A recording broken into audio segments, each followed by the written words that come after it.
తెలుగు రాష్ట్రాలకు భారీ వర్ష సూచన హెచ్చరికను జారీ చేసింది. నవంబర్ 17న మరో అల్పపీడనం ఏర్పడబోతున్నట్లుగా కూడా మనకి బ్రేకింగ్ న్యూస్ లో సమాచారం అందుతుంది. దీని ప్రభావంతో భారీ వర్షాలు కురిసే ఛాన్స్ కూడా కనిపిస్తుంది. ప్రజలు అప్రమత్తంగా ఉండాలంటూ కూడా హెచ్చరికలు జారీ చేస్తున్నారు అధికారులు.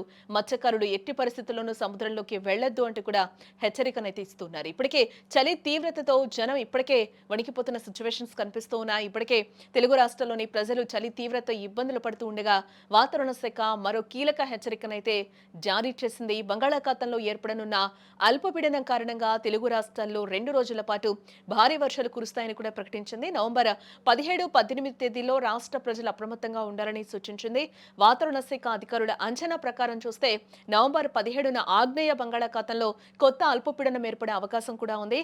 ఇది వేగంగా బలపడి వాయుగుండంగా మారే సూచనలున్నాయని, దీని ప్రభావంతో రాష్ట్ర వ్యాప్తంగా విస్తారంగా వర్షాలు పడతాయని కూడా చెప్తూ ఉన్నారు. ముఖ్యంగా ఇటు ఉత్తరాంధ్ర, కోస్తా జిల్లాలు అలాగే రాయలసీమలోని కొన్ని ప్రాంతాల్లో భారీ నుంచి అతి భారీ వర్షాలు నమోదయ్యే ప్రమాదం ఉందని కూడా హెచ్చరించారు.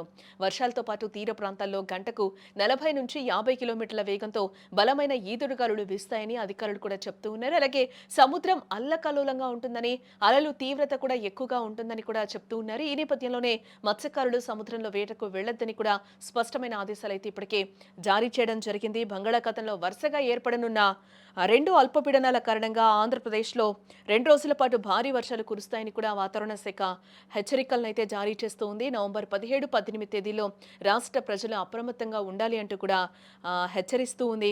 బంగాళాఖాతంలో వరుసగా ఏర్పడనున్న అల్పపీడనం కారణంగా ఆంధ్రప్రదేశ్లో రానున్న 2 రోజులు కూడా వర్షాలు పడతాయని కూడా హెచ్చరికలను అయితే జారీ చేయడం జరిగింది.